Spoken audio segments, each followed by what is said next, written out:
नाज़रीन, होना तो ये चाहिए था कि इलेक्शन कमीशन ऑफ पाकिस्तान की पूरी तवज्जो इलेक्शन की जानिब मरकूज़ होती। जैसे कि उन्होंने कल शाम एक मरासला जो है पंजाब और के पी की हुकूमत को जारी किया, जिसमें उनसे अप्रैल के महीने की तारीख जो है वो मांगी गई है ये सूबाई असम्बलीज़ के इलेक्शन करवाने के लिए।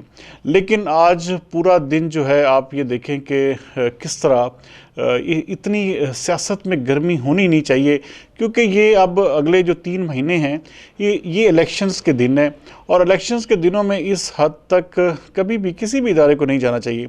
अगर इदारा इमरान खान के इतने, मैं कहता हूँ कि जितने इमरान खान ने सख्त बयान दिए थे या इमरान खान ने गालम गलोच की है, जितना मेरे ख्याल में पता नहीं, घटिया तो बहुत एक छोटा सा लफ्ज़ है, शायद उन्होंने इलेक्शन कमिश्नर को पता नहीं किन किन अलकाबात से नवाजा, तो उस वक़्त तो कोई कार्रवाई ना हुई। आज फवाद चौधरी के बयान पर जो है वो आप ये देखें कि आज का पूरा दिन जो है हमारी सियासत इस हद तक आगे चली गई है कि अब पीछे हटने की किसी भी पार्टी के पास शायद कोई गुंजाइश भी मौजूद नहीं है। तो इलेक्शन कमीशन ऑफ पाकिस्तान का ये काम नहीं बनता कि वो मुकदमात का इंदराज करे या मुकदमात में जो है पार्टियों को उलझाए। उनका काम फैसिलिटेट करना है तमाम पार्टीज़ को और सिर्फ इलेक्शन करवाए।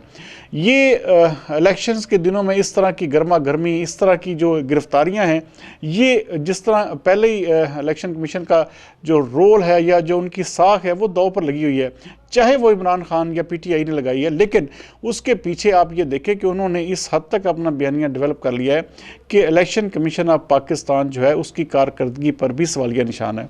बहरहाल अब ये इस चीज़ को अब मेरे ख्याल में ख़त्म होना चाहिए। फवाद चौधरी साहब को भी चाहिए था कि अपने बयान को कम से कम वो ये जिस तरह के वो देखे ना, वो निहाल हाशमी ने भी यही बयान दिया था, और फिर उसके बाद हुआ क्या कि उनको 5 साल की नाअहली भुगतनी पड़ी थी। तो फवाद चौधरी और पीटीआई वाले तो खुशकिस्मत लोग हैं, ये जितना भी बुरा भला कहते हैं, जितनी भी गालियां निकालते हैं, तो तमाम इदारे उनके प्रेशर में आ जाते हैं और इनको अगले 2 दिन में 3 दिन में जो है ज़मानत भी मिल जाएगी।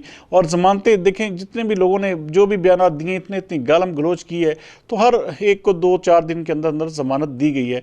तो फवाद चौधरी साहब भी जो हैं वो अगले 2-4 दिन में आ जाएंगे। लेकिन इस नहज पर किसी को भी नहीं जाना चाहिए। और अगर इमरान खान साहब की ये देखें इस वक्त पॉपुलैरिटी है और इमरान खान साहब समझते हैं कि इस वक्त मैं इंतहाई पॉपुलर हूँ और मेरी जमात आसानी से जीत जाएगी, तो उन्हें इस तरह की खराफात में नहीं पड़ना चाहिए।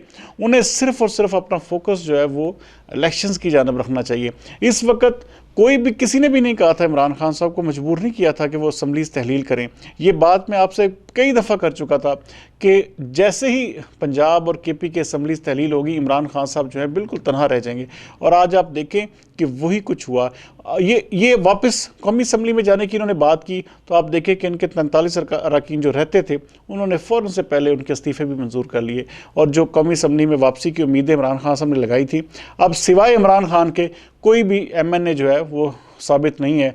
वो इमरान खान साहब ही हैं, वो जो इनका नोटिफिकेशन जो आखिरी दिनों में जो 7-8 सीटों पर जो जारी हुआ है। बहरहाल इस वक्त इमरान खान साहब को सिर्फ और सिर्फ अपना फोकस इलेक्शन की जानिब करना चाहिए। मैं आज भी नाज़रीन इस बात पर कायम हूँ कि इमरान खान को अगर शिकस्त होगी तो इमरान खान की अपनी तहरीक इंसाफ बामुकाबला तहरीक इंसाफ से होगी। इस वक्त अवाम में इमरान खान का वोटर मौजूद है। मैं शहर करिया की बात अगर करूं तो ऐसी जगहों पे भी इमरान खान का वोटर मौजूद है जहां पर किसी भी जमात ने अपने वोट बैंक का सोचा भी ना होगा। लेकिन इस बार इमरान खान का मुकाबला भी इमरान खान से ही होगा। भाई तहरीक इंसाफ के अपने ही लोग आपस में मदगम होंगे।